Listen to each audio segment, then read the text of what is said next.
বন্ধুরা, আমাদের প্রজন্মে, আমাদের এই জীবদ্দশায় মানে যে যেরকম কয়েকজন মানুষের ব্যক্তিত্বের মুখোমুখি আমরা হলাম, তাদের ব্যক্তিত্ব সম্পর্কে যা কিছু জানতে পারলাম, সেটা কোন বিশেষিত করব বুঝতে পারি না। ভালো খারাপ সব কিছুর ঊর্ধ্বে উঠে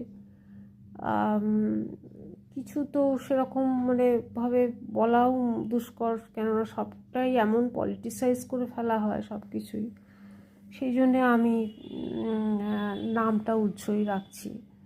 তো হয়তো রবি ঠাকুর থাকলে আমরা সব মানুষেরা গিয়ে তার কাছে শরণাপন্ন হতে পারতাম, তাকে একটা এক্সপ্লেন করার জন্য, তার চারিত্রিক ব্যাখ্যার জন্য। তার মতো বড় মনস্তাত্ত্বিকই বোধহয় একমাত্র যোগ্য ব্যক্তি এইসব মানুষের মূল্যায়ন করার জন্য। কেননা আমাদের পক্ষে বোধহয় দুরূহ কাজ, বিশেষত এই বর্তমান সমাজে, যেখানে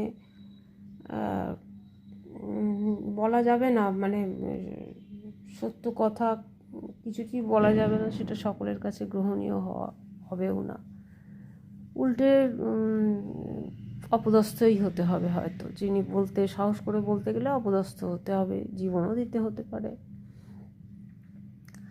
তো আমি শুধু বলি কি, আমার শুধু ভয় করে, খুব উদ্বিগ্ন হয়ে পড়ি যখন ভাবি যে ধরুন আমাদের পরবর্তী প্রজন্মগুলো যখন এই সমস্ত মানুষ সম্পর্কে জানতে পারবেন, কোথাও না কোথাও কোনো রকমভাবে জানতে পারবেন, তখন যদি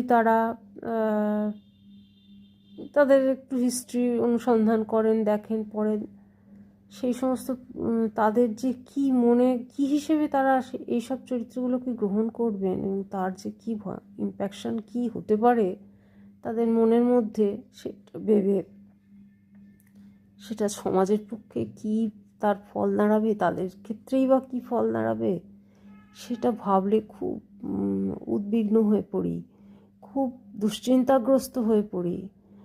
কেননা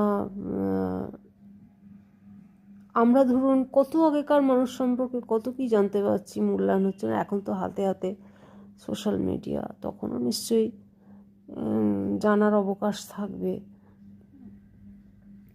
কিন্তু সেই মূল্যায়নের ভার তো তাদের উপরেই থাকবে, এবং তার ইম্প্যাকশন কী হবে।